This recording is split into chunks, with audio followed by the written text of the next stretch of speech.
When one would argue, everything you know is in your mind,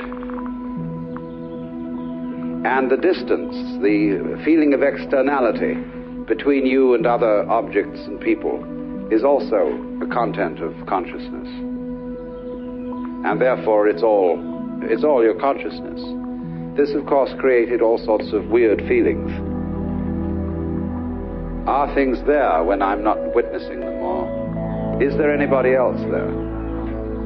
Or are you all my personal dream? And one has only to imagine a conference of such people, of solipsists, those who believe that they alone exist, arguing as to which one of them is really there, to make the whole idea rather laughable.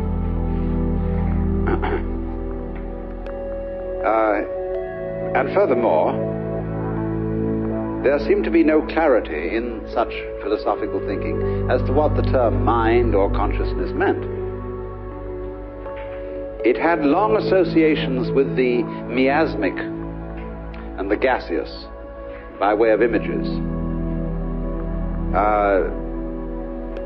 Mind and soul and spirit were always vague and formless. And matter, by contrast, was very rugged, craggly. And how these two ever influenced each other, nobody ever could decide. Because all properly behaved ghosts walk straight through brick walls without disturbing either the bricks or the ghost. And so how can a mind incarnate in a material body move that body in any way? This was always a puzzle.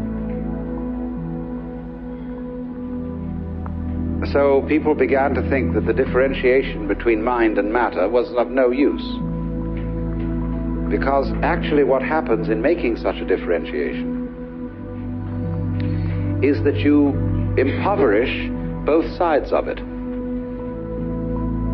When you try to think of matter as mindless, or mind as immaterial, you get a kind of a mess on both sides.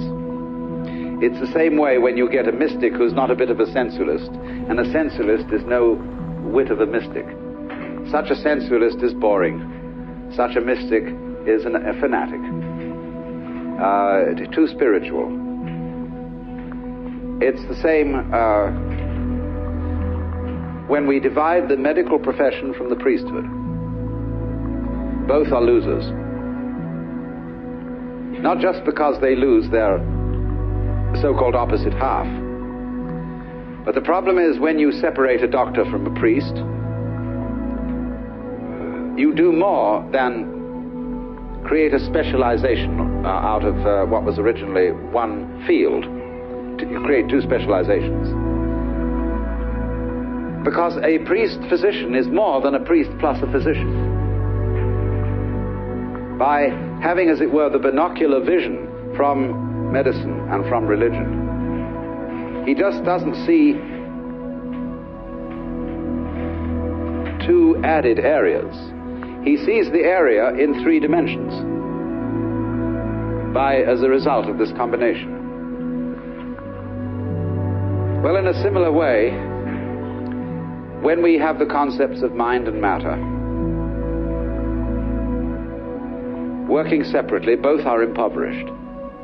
Mind becomes vague, kind of gas, psychic gas, and matter becomes mere stuff.